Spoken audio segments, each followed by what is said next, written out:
Let me tell you about Brittany. Brittany had a heart so big, it seemed like the whole world wanted a piece of it. Her friends? They always called her first when things hit the fan. Britt, can you pick me up?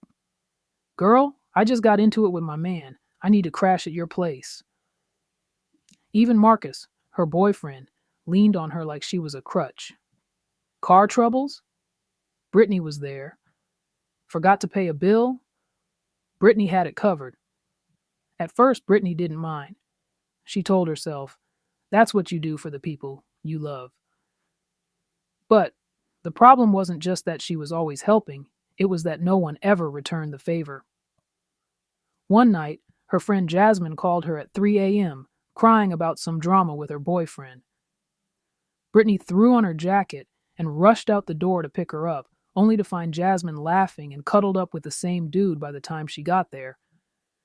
Brittany felt like a fool, but she let it slide. That was Brittany, always letting it slide. But then, one day, Brittany needed help herself. Her car broke down, and she called Marcus.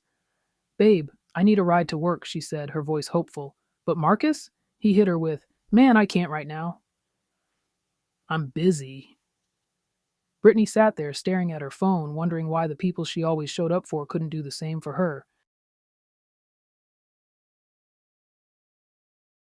Brittany started asking herself, why do I keep letting this happen? She thought about all the times she'd dropped everything to help someone else, no matter how inconvenient it was for her. Why was she always the one running to fix things while nobody ran for her? She started digging deeper. Brittany realized she had been conditioned to be a people pleaser. Growing up, she was taught to prioritize everyone else's needs over her own. To be the good daughter, the helpful friend, the ride or die girlfriend. And somewhere along the way, she had convinced herself that saying no was selfish, that setting boundaries meant she didn't care. But the truth was, her kindness had made her a target for people who liked to take advantage. They knew Brittany would always show up, always say yes, always put herself last. And Brittany realized she had let it happen because she thought that's what love and loyalty were supposed to look like. Now that Brittany could see the problem, she felt stuck. She wanted to say no, to set boundaries, but the thought of actually doing it made her anxious. What if her friends got mad? What if Marcus felt like she didn't care anymore? What if they thought she was being selfish? Brittany didn't know how to explain to people that she was drained, that constantly being the fixer, the rescuer, the reliable one, was wearing her down. She didn't want to come off as ungrateful or make anyone feel like she was abandoning them. But at the same time, she knew something had to change. Every time her phone rang, she felt a pit in her stomach. She wanted to ignore it, to finally put herself first, but guilt always stopped her. Brittany didn't know how to say, I can't help you right now, without feeling like she was letting people down.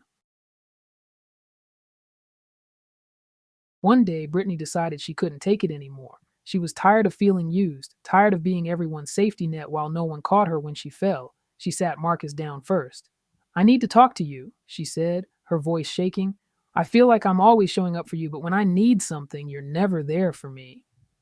Marcus frowned. What are you talking about? I help you all the time. Brittany shook her head. No, you don't. Last week I called you when my car broke down, and you said you were busy.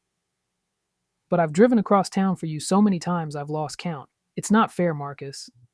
Marcus rolled his eyes. Wow, so now I'm the bad guy. I didn't know you were keeping score. Brittany felt her frustration boil over. It's not about keeping score, it's about respect. I can't keep pouring into people who don't pour back into me. She had similar conversations with her friends, and most of them reacted the same way. Defensive, dismissive, unwilling to take accountability. They acted like Brittany was the problem for finally standing up for herself.